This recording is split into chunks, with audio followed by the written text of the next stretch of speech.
hoje, doutor Eduardo Greco, um grande gastroenterologista, endoscopista também, vai estar com a gente, já está na linha. Visionário, né? Visionário. Ele vai falar sobre obesidade. Mas, gente, aproveita para mandar suas perguntas. Conta teu caso pra gente. Você já chegou em algum momento da tua vida a ficar com um peso muito alto e ter complicações na sua saúde? Porque o assunto não é nem estética, gente. Não é assim, ser gordo não é bonito. Não é nada disso, não. A gente tem que buscar ter saúde. Excesso de peso é considerado pela Organização Mundial de Saúde como uma doença. Por quê? Porque pode trazer várias complicações. Não é mesmo, doutor Eduardo? Muito bom dia! Olá, bom dia, Kátia, bom dia, Danilo, meu grande amigo Ricó, que bom estar aqui, hein? Desde que começou, hein? Que honra, Parabéns hein? pelo programa.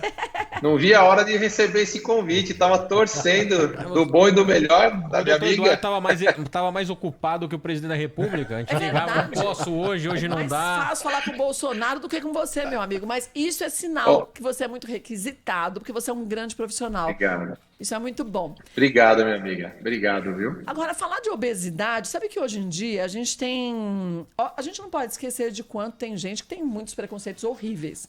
Mas o quanto que tem muita gente, quando a gente fala em obesidade, fala, mas gente, deixa a pessoa ser gordinha. A questão não é deixar ou não deixar ser gordinho, a questão é a saúde, né? O primordial é o que essa gordura, principalmente abdominal, pode causar pra gente, né, doutor Eduardo? Perfeito, né, Kátia? Há anos aí que a gente fala e você sempre foi, né, uma pessoa que combate aí na TV e apresenta a obesidade como uma doença, né? Passou essa fase de, tô gordinho, daqui a pouco eu emagreço, tô com a barriguinha. A gente vê que a obesidade é uma doença crônica, uma doença que não tem cura, infelizmente. Qualquer tipo de tratamento, se o paciente não tiver um acompanhamento médico, multidisciplinar, psicóloga, nutricionista, em algum momento ele vai conseguir começar a desenvolver outras doenças, né? Diabetes, pressão alta, problema no joelho, depressão, né? As pessoas ficam deprimidas, trabalham mais irritadas, começam a ter problema de refluxo. Então, a obesidade precisa ser tratada como uma doença e a gente hoje tem uma série, né? A gente fala que tem várias armas e, claro, dependendo da indicação precisa do paciente. A gente vê que a obesidade, você bem disse aí no começo, ela foi considerada fator de risco, né, para o coronavírus também, como fator de risco dos casos mais graves por coronavírus, porque é por conta da gravidade dessa doença, Kátia. Agora, quando a gente fala em alguns problemas relacionados à obesidade, a gente pode esquecer que também tem muita gente que é magra, você falou agora em refluxo, e pode ter refluxo. Então, pode ter refluxo e o problema é que esse ácido, que é importante para o estômago, para a gente conseguir ter o processo de digestão feito, quando ele entra no nosso esôfago, na garganta, pode trazer consequências até como um câncer, né, com o passar dos anos. Pode, Kátia. Então, o refluxo já é uma outra situação. O paciente obeso, a obesidade, o aumento da pressão do abdômen faz voltar mais esse ácido. Mas, além disso, também tem o fato da musculatura do esôfago, existe esfíncter aqui embaixo, se ela estiver frágil, esse ácido vai voltar. E se machucar esse esôfago lá na frente, vai formar feridas, elas vão cicatrizando e pode até se tornar um câncer, sim. Por isso que sempre, né, ir no médico, fazer endoscopia, buscar o tratamento adequado. A gente tem algumas perguntas que estão chegando. Olha, a Regina Gomes diz o seguinte, ó. Bom dia, doutor. Eu tô com esofagite e gastrite. Estou tomando remédios, mas ainda dói muito. Quais são os alimentos que eu não posso comer? Isso, o importante, né, sempre a orientação médica, passar no seu médico. Você já está com algumas medicações, deve ter realizado uma endoscopia. E o que a gente sempre busca, né, o que é prejudicial para esse quadro de esofagite e gastrite? O café, infelizmente, né, que nós todos adoramos, né, então o café nesse momento vai precisar evitar. O álcool, cuidado, né, com o álcool, refrigerantes e aqueles alimentos mais fortes, né, Kátia? Você vai comer um molho, tem que comer uma comidinha de hospital, que a gente fala, né? Então, mais comer leve, né? um purê, comer bastante legumes, evitar frituras, né? Porque senão vai piorar esse quadro todo dessa azia, de queimação de dor. Falando em obesidade, a gente não pode esquecer que são vários tipos de gordura que a gente pode ter, né? Dizem, aí eu queria que você explicasse um pouquinho pra gente, Edu. Por exemplo, quando a gente pega na barriga da gente, a gente pega aquela gordura, aquela banhinha que aparece assim, esse é um tipo de gordura. Quando a pessoa tem aquela barriga dura e que não pega a gordura, mas você sabe que tem um grande volume de gordura ali, são as gorduras viscerais, né? Por que as gorduras viscerais são muito mais prejudiciais para a saúde do que a gordura só essa que fica na derme, pertinho na pele, assim, perto da pele que a gente pega? Isso, na pele. Isso.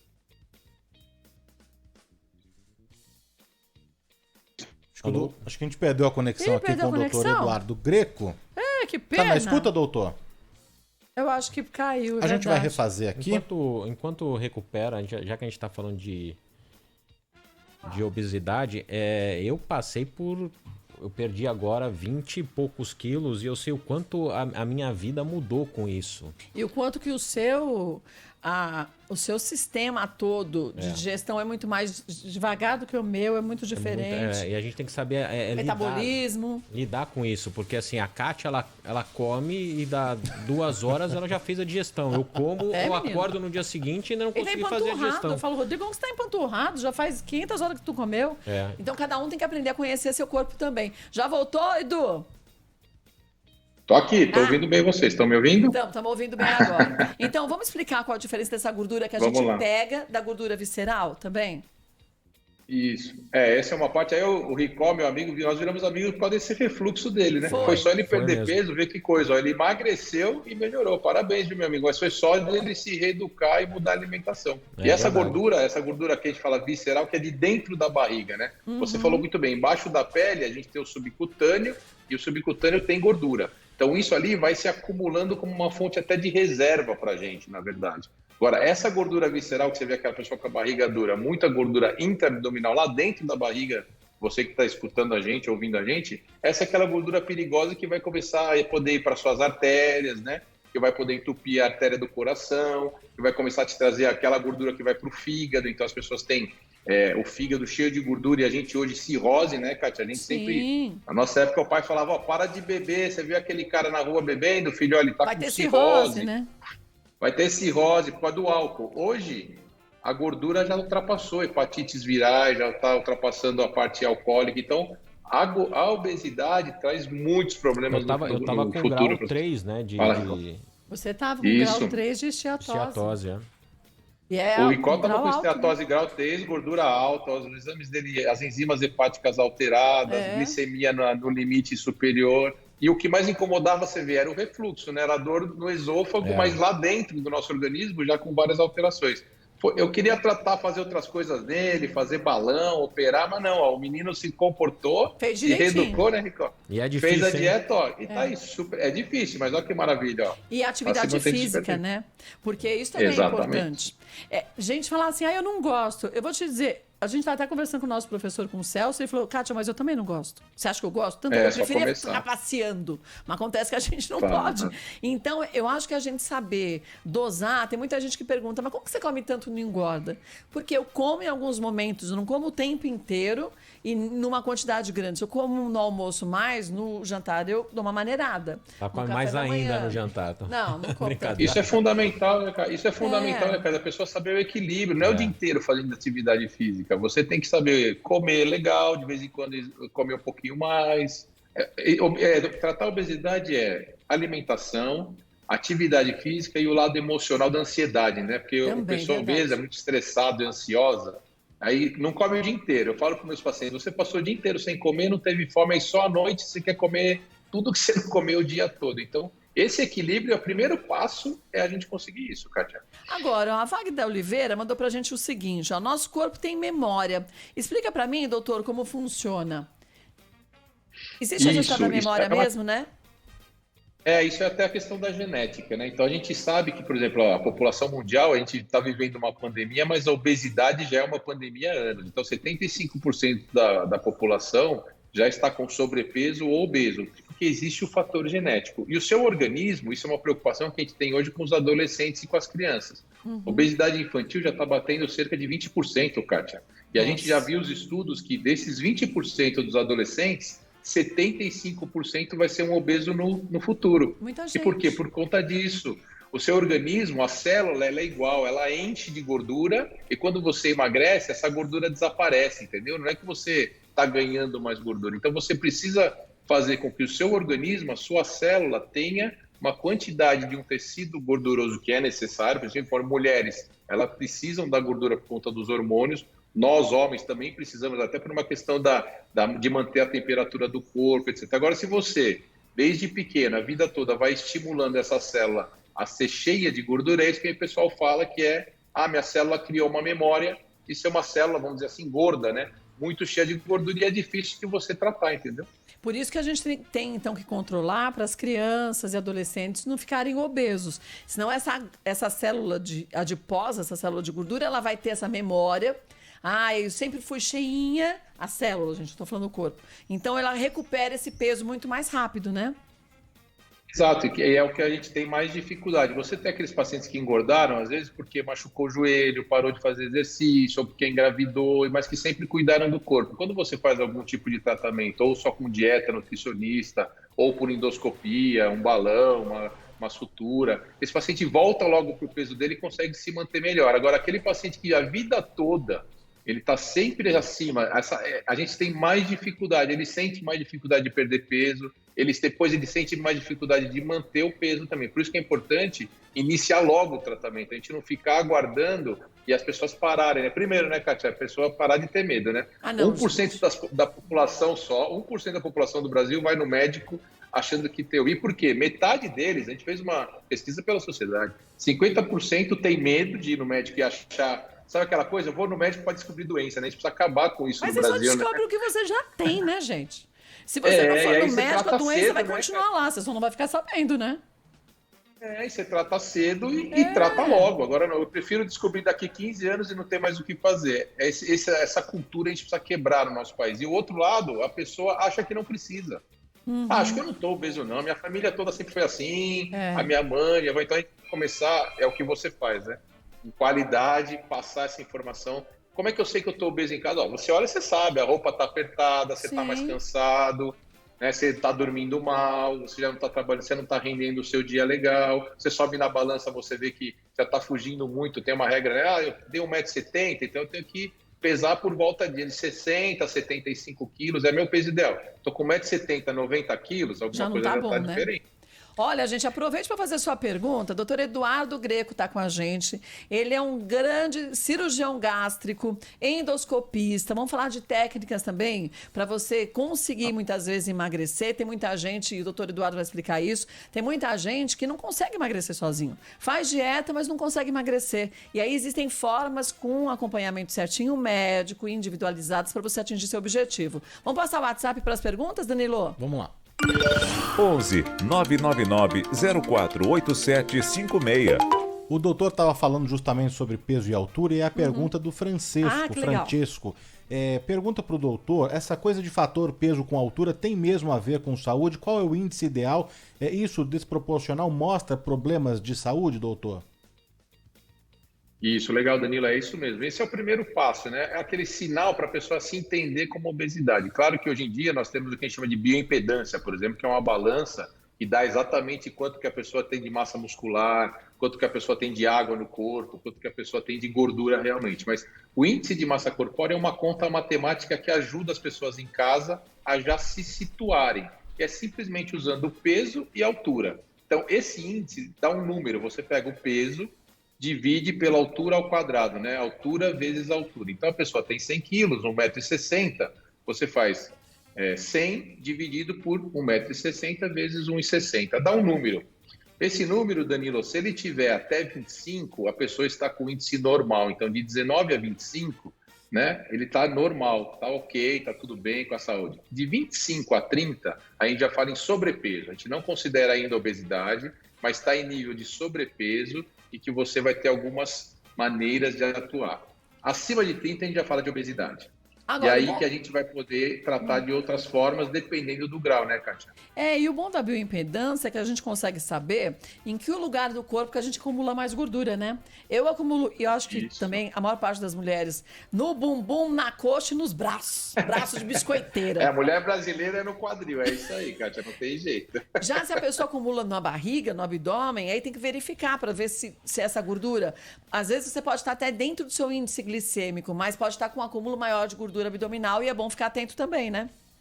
Porque às vezes, né, Kátia, é o tipo da alimentação e do porquê, né? A mulher, geralmente, ela come muito carboidrato, doce, né? E tem essa gordura que se distribui no corpo todo. Os homens têm muita questão do álcool, né, daquela gordura da alimentação, que é essa gordura que vai virando a gordura visceral. E também pelo perfil, né? O perfil feminino precisa de gordura que distribui como um todo. O homem, geralmente, é aquele, né? Barrigudinho, com as perninhas finas, bracinho fino, e que acha que não precisa se tratar. Mas precisa porque a hora que você faz a conta, está na obesidade. E se for um obeso leve, que é de 30 a 35, podemos ajudar, primeiro tentando, né, o lado da dieta, igual o Ricó já falou aí que ele correu atrás e conseguiu, ou os tratamentos endoscópicos. Acima de 35, aí a gente já falou obesidade moderada, Kátia, ou mórbido, né, que é aquele obeso mesmo que já tem uma série de doenças, aí também existe a alternativa da cirurgia bariátrica, mas claro, com todo um preparo, né? Verdade. Vamos para mais uma pergunta que chegou pra gente? Opa, vamos ver. Vamos lá.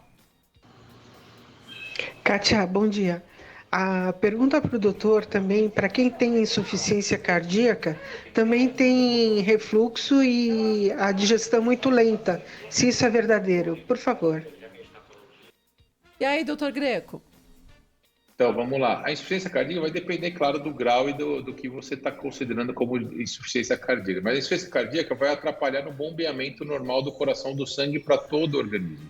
E quando a gente se alimenta, por que tem aquela história, né, Kátia? Você comeu, não pode pular na piscina, não vai tomar banho. A avó fala para não vai tomar banho lá depois que come. É porque todo o sangue, ele vai para onde? Vai para a sua barriga.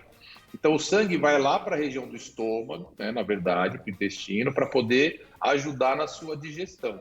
Então, se a pessoa tem algum problema cardíaco, alguma alteração, esse sangue vai estar com maior concentração lá. Então, precisa, não, porque é isso, né? Você não pode estar obeso para evitar de ter algo que prejudique ainda mais a circulação do seu sangue no organismo. E na hora da alimentação, isso vai lá para o estômago. Então, é mais ou menos essa relação aí. Que bom. Olha, é bom a gente sempre lembrar, gente, que a gente tem que seguir também a orientação do médico da gente que está acompanhando. Porque quando a gente joga na internet, a gente pega tanta informação que pode ser até certa, não estou dizendo só das erradas, não, mas não para o caso da gente. Então, eu levo, o doutor Greco, nosso médico, ele sabe disso. Quando a gente vai fazer consulta com ele, eu levo todas as minhas dúvidas anotadinhas, aí pego lá como se fosse meu script e saio perguntando tudo. Tem que perguntar, porque se a gente não tira a dúvida, como que a gente vai seguir depois, né, Greco? Não, é isso aí, né, Kátia? A Kátia viveu uma época com refluxo, lembra? Sem voz, etc. Não adianta, o remédio do Ricó é um, da Kátia é outro. O tratamento para cada um tem que ser individualizado. Não posso, minha amiga colocou o balão lá, doutor, perdeu peso, eu quero pôr. Não, às vezes não vai funcionar para você. Às vezes não é isso que funciona, então a gente precisa essa orientação sempre. Você lembrou bem, teve uma época que eu tive refluxo e eu estava fazendo um tratamento com a fonoaudióloga também. Vai ficar sem voz, né? Eu fiquei sem voz. Teve um dia que eu fazendo merchandising, eu tive que bater no peito, que dá uma sensação que a voz batendo no peito, o pessoal da televisão, para ela funcionar, dá um tapão, sabe? Para ver se voltava a voz. Mas porque era uma agonia tão grande, e aí eu percebi, eu estava num momento de estresse, e aí à noite eu comia coisas que eu não devia comer, gordura misturado com açúcar, e para mim, se eu como só a gordura, tudo bem. Se eu como só açúcar, tudo bem. Mas se eu misturo, por exemplo, pastel com caldo de cana, vai dar chabu. Aí o problema é molho de tomate, molho de é tomate. Uma desgraça para mim. E o meu refluxo corroía as cordas vocais, além de eu usar a musculatura das cordas vocais de uma forma errada. Então, gente, é tão complexo isso que a gente acha que só é uma causa que a gente tem. Depois a gente descobre que são vários problemas e aí a gente tem que resolver um a um, né, Greco?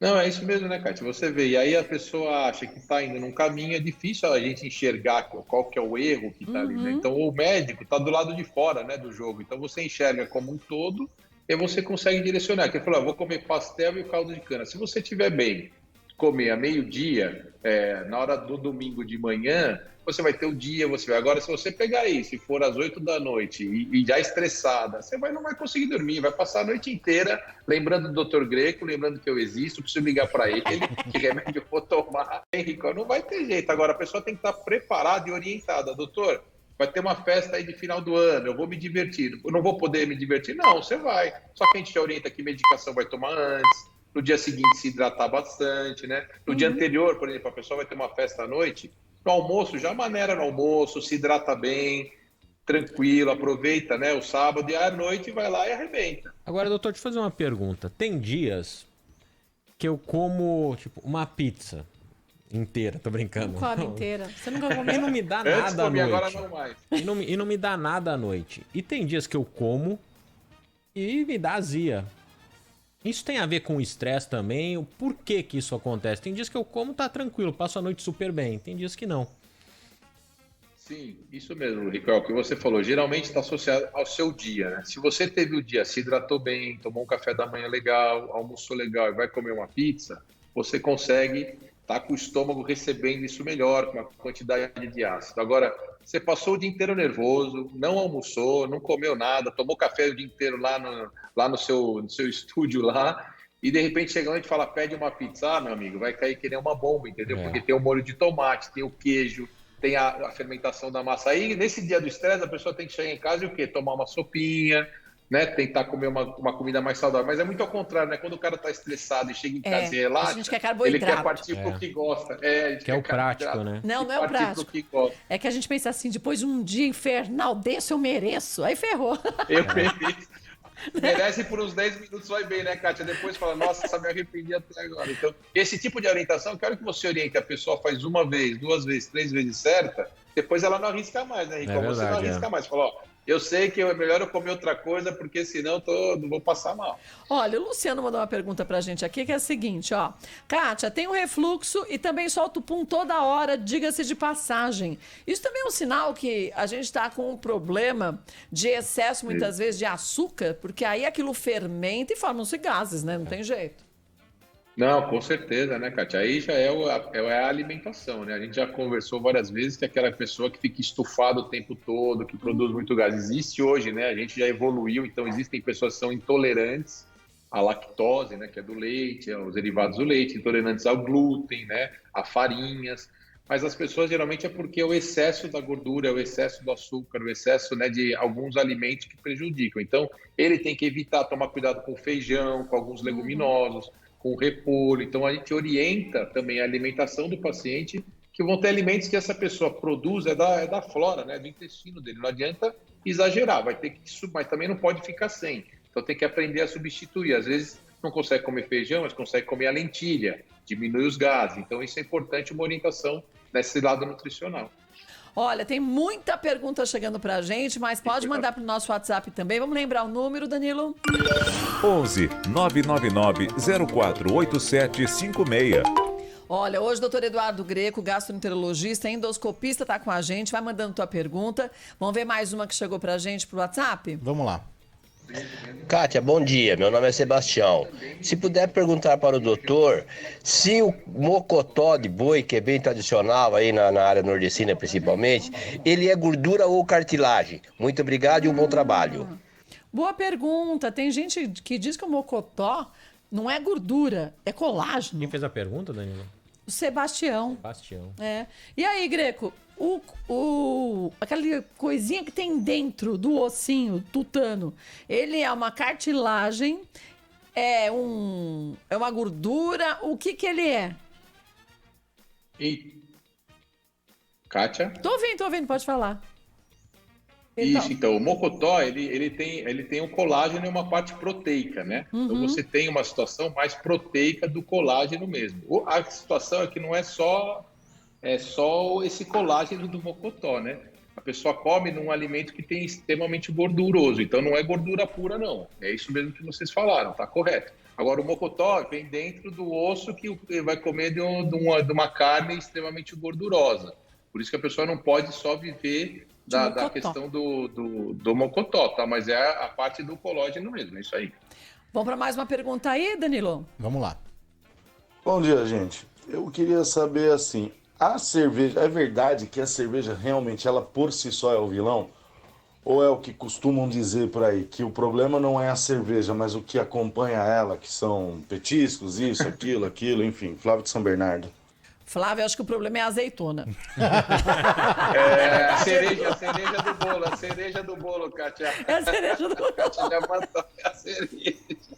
Ó, Flávio, é o seguinte, são as duas coisas juntas, né? A grande verdade. A cerveja, que é, né, também outro sucesso nacional, nós vamos proibir as pessoas. Só que cereja é trigo. Então, nada mais é do que a gente fala para os pacientes que é farinha líquida. Então, e tem álcool.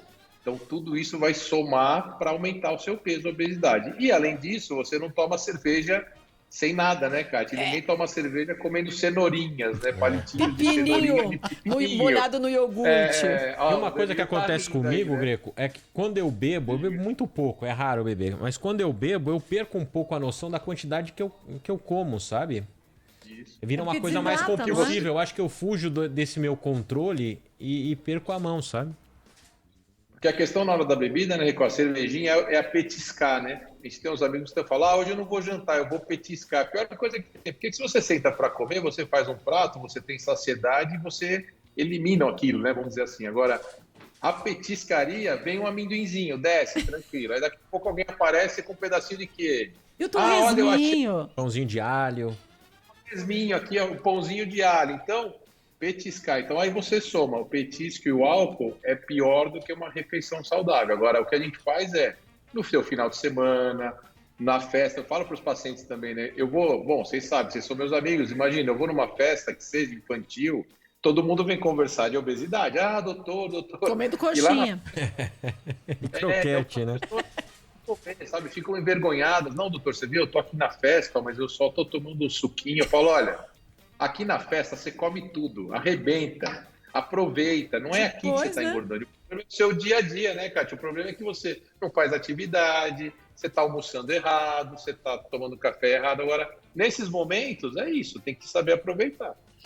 Vamos para mais uma pergunta aí, Danilo? Opa, vamos lá. Kátia, bom dia. Pergunta para o doutor se é aconselhável fazer cirurgia bariátrica para pessoas acima de 60 anos. E o que ele indica para pessoas também acima de 60 anos que não conseguem emagrecer de jeito nenhum, mesmo fazendo exercícios físicos. Obrigada, a Vera do bairro da Saúde. Ô, Verinha, vamos ver o que o doutor Greco fala para você e para tanta gente que está perguntando também, que tem mais de 60 anos e tem a mesma dificuldade. Primeiro, Greco, depois de 50, 60 anos, se complica mais, o metabolismo fica mais lento, isso é verdade?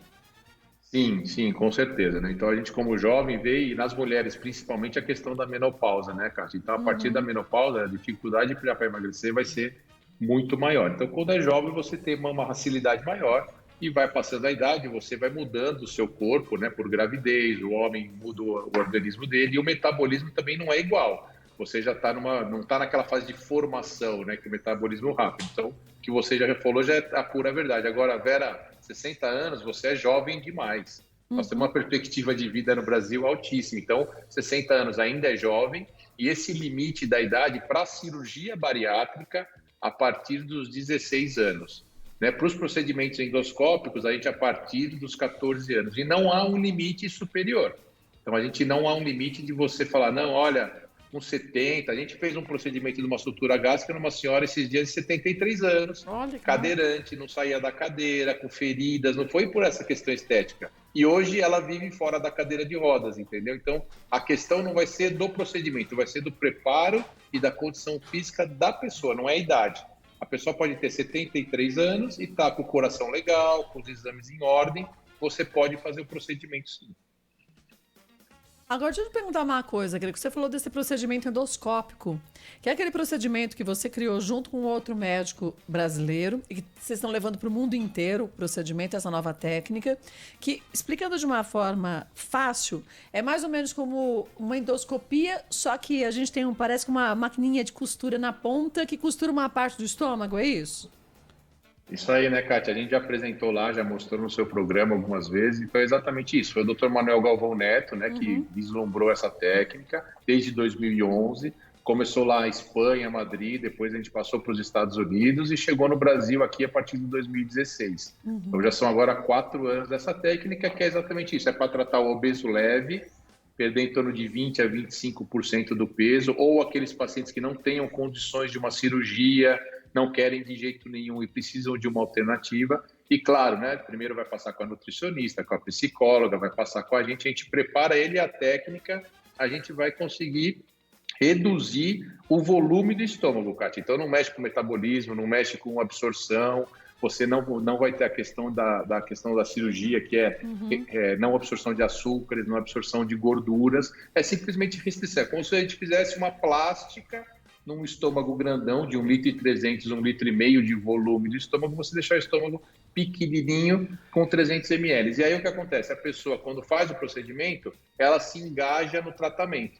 Então ela sente menos fome, então tendo menos fome, ela vai começar a obedecer a fazer a dieta que emagrece, que eu falo para os pacientes que é dieta líquida, não tem jeito, para emagrecer tem que tomar sopa. O franguinho com a salada vai ser daqui 4 meses para você manter o seu peso, para você ser saudável. Né? Então a técnica vai ajudar nesse primeiro momento. A pessoa não tem fome, a pessoa tem o medo, vamos dizer assim, de nossa, eu tô costurado, meu estômago tá costurado. Se eu for agora comer a pizza, eu vou ter problema. Né? Então, e a pessoa foca, né? Começa a perder peso muito. Então, imagina que em um mês, a pessoa perde 10%. Se a pessoa tá pesando 80 quilos, em um mês ela perde 8 quilos. E aí você faz o que com ela? Autoestima. A roupa entra, e ela fica o rosto afina. E ela fica empolgada a continuar com essa mudança de hábito, né? Todo mundo comenta. Pode falar, Ricardo. A parte psicológica também tem que estar junto, né? Eu tenho uma tia, a Sil, que ela fez a operação bariátrica. Né? E no início ela teve uma adaptação bem complexa. Depois ela descobriu que ela tomando uma lata de leite condensado ela não passava mal. Isso aí. E não emagrecia. Mas também, quantas calorias uma lata de leite condensado você tomar, fazer um furinho? É isso aí, Ricardo. O psicológico é muito importante, né? Fundamental, porque o que acontece? A pessoa emagrece muito, eu falo para os pacientes, todo mundo emagrece, não tem jeito. Ele faz um tratamento, sutura por endoscopia ou a própria cirurgia bariátrica, é claro que ele vai emagrecer. Ele vai lá, não consegue, fica sem comer, fica sem fome. Só que vai passando o tempo, hoje já mostro números, Ricardo, para você ter ideia, cerca de 40% dos pacientes, depois de mais ou menos 7 anos, voltam a ganhar todo o peso, mesmo com os procedimentos. E é porque isso não tem controle. Então, obesidade não tem cura, mas tem controle. Eu falo para o paciente, seu peso ideal é 70, legal. Fez o procedimento, chegou em 70 lá. Agora eu tô rico aí, tá bonitão. Não engorda mais, né, Rico? Mas assim, ele já sabe que quando ele ganha 3, 4 quilinhos, já tem que ligar o alerta desesperado. Não pode esperar ganhar 20 quilos de novo para querer tomar atitude. Então, se tem um acompanhamento médico, não vai ter, que o grande problema hoje na obesidade também é o quê? Reganho de peso. Então, a pessoa tem que ter acompanhamento. Eu me sinto, até a gente já conversou sobre isso, até eu me sinto às vezes como se fosse um dependente químico, sabe? Se você tá... você tem que estar sempre lutando para se controlar o tempo inteiro. É difícil, não é fácil. Não comer rápido, né? Não comer rápido, assim, você tá ansioso, você pensa na comida, você... não tá num dia muito bom, você pensa na comida, então é uma luta diária. Compensação, né? É uma luta o tempo todo de tomar cuidado, que é o que você falou, a parte psicológica, que é a autossabotagem. Então, eu prezo muito com meus pacientes, é que eu falo para ele não pode perder a relação médico-paciente, porque às vezes o paciente culpa o médico, né? Fala, eu fui lá, fiz o tratamento, não adiantou para nada, ele quer culpar para não voltar lá e falar que tá tendo alguma coisa errada. Ou ele se culpa e fala, nossa, a culpa é minha, eu não consigo nada, ele começa a se sabotar. Ele sabe que leite condensado passa, eu vou tomar leite condensado. Por que eu vou tentar comer a carninha boa lá? Então, a gente tem que prezar que é o quê? Ficar em cima, não tem jeito. É eu, o instituto o tempo inteiro, a nutricionista, me avisa, é minha irmã, Edu, tem um paciente ali que esse mês já fugiu 3 quilinhos. Você precisa resgatar sempre, é o tempo todo.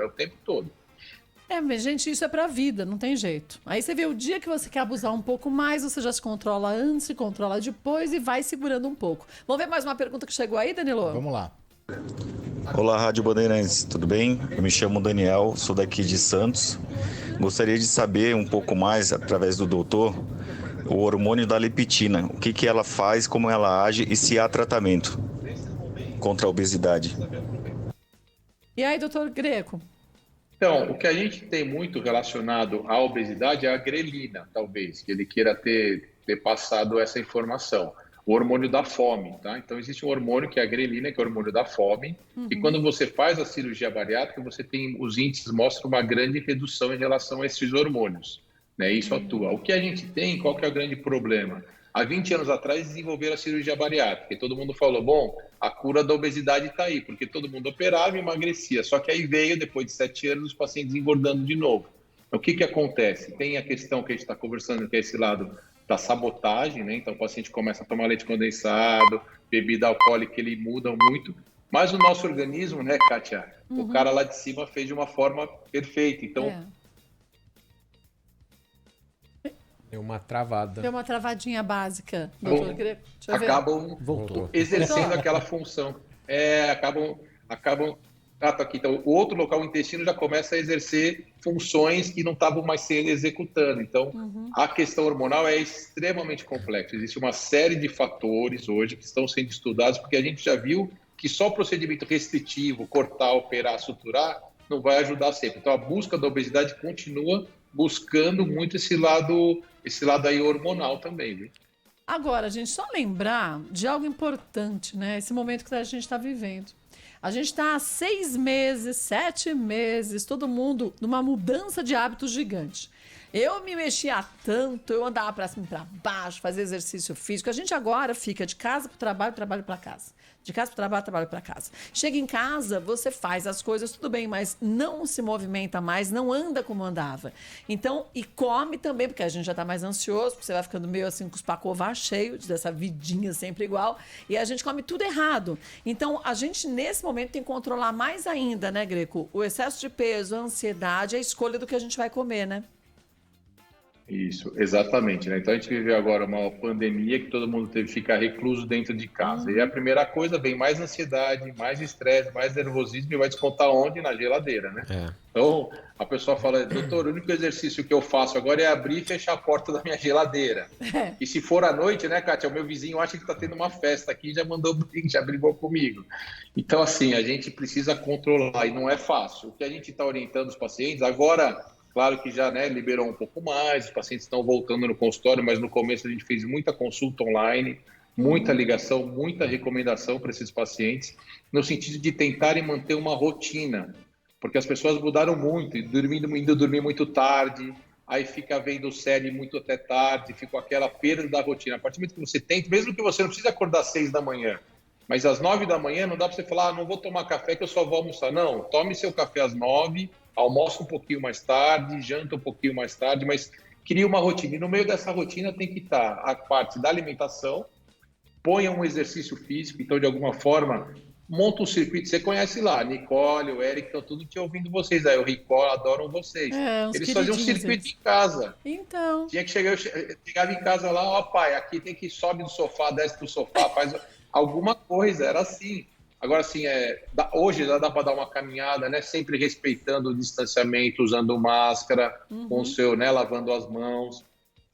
Põe, olha, então no período da manhã ou no período da tarde, assim que eu acordar, eu vou fazer alguma coisa de atividade física. E o lado psicológico, vai ler um livro também, assiste o programa da Kátia para se descontrair lá de tarde, que ela arrebenta. Não fica ouvindo só desgraça, né? Porque senão a gente vai pro buraco, né? Agora... Não, mas uma hora você para, vê o jornal, vê na sua internet, mas vê o melhor da tarde um pouquinho lá, faz pudim, né, Nicole? A pessoa se diverte, vê um filme que gosta. Eu tenho 2 perguntas de temas diferentes para você. Vou fazer as duas aí. A primeira é, o doutor tá sempre ligado, tá muito ligado a Oxford, né? E pelo que você conversa com o pessoal de Oxford, tá na hora da gente esquecer que tá numa pandemia? E a segunda pergunta é de um outro tema completamente diferente. Na ciência hoje, o que tá vindo de novo? O que tá mudando para quem tem sobrepeso? A gente vai conseguir ter um remedinho mágico algum dia que emagrece e anda ou não? Ele quer... A primeira pergunta, sim, a segunda é um milagre, né?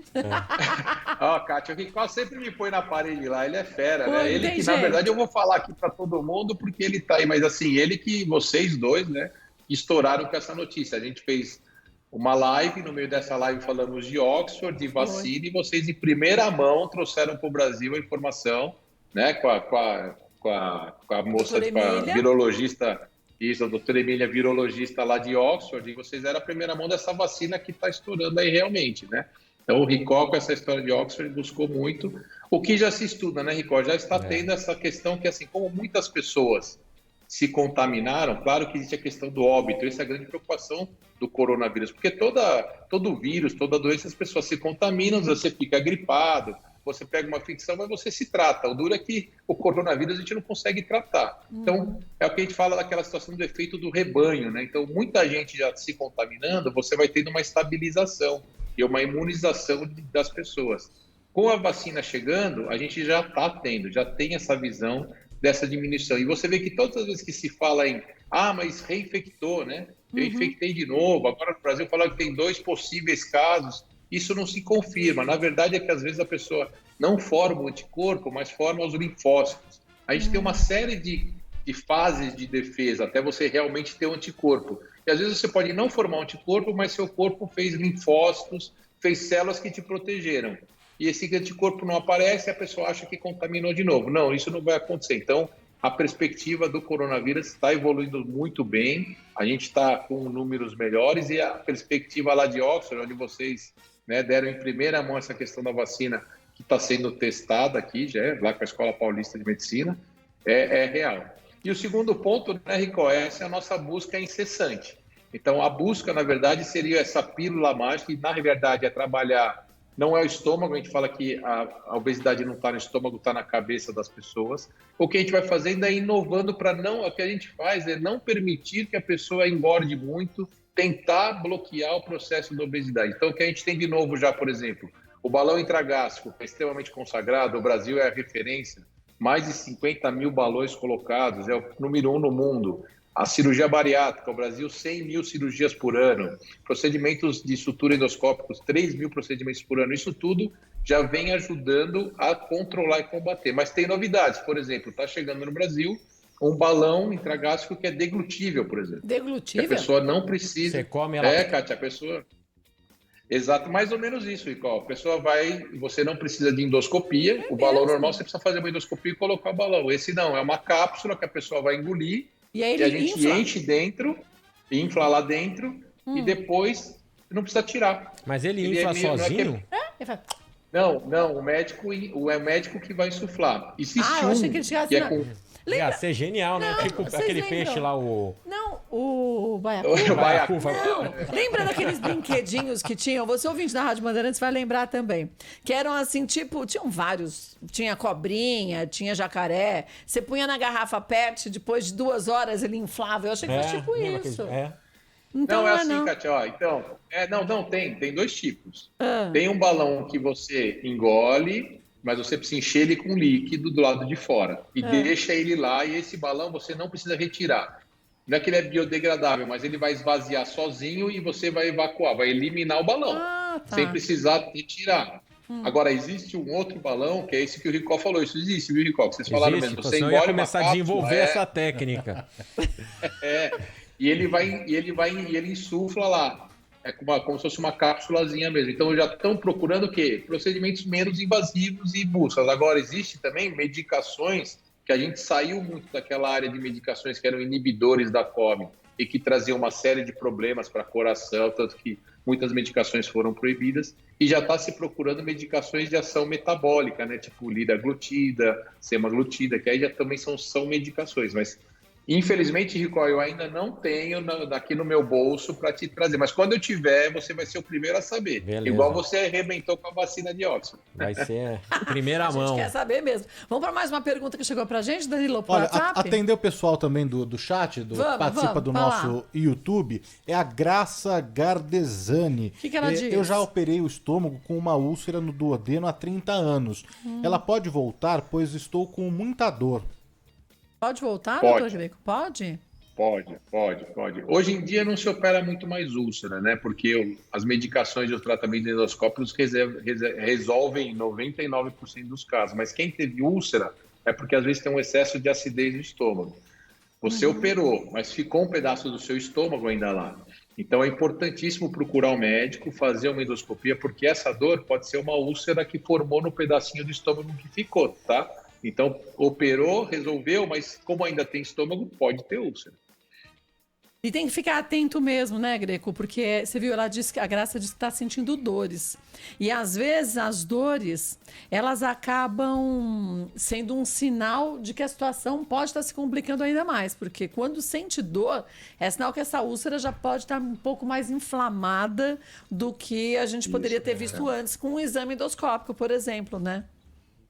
Por isso que é importante essa questão que a gente fala do preventivo. As pessoas não podem ter medo de ir ao médico para ver se tem alguma coisa, porque essa úlcera, às vezes você vai fazer o exame, pode ser algo pior. As pessoas às vezes, eu fui no banheiro hoje, doutor, eu evacuei sangue só uma vez.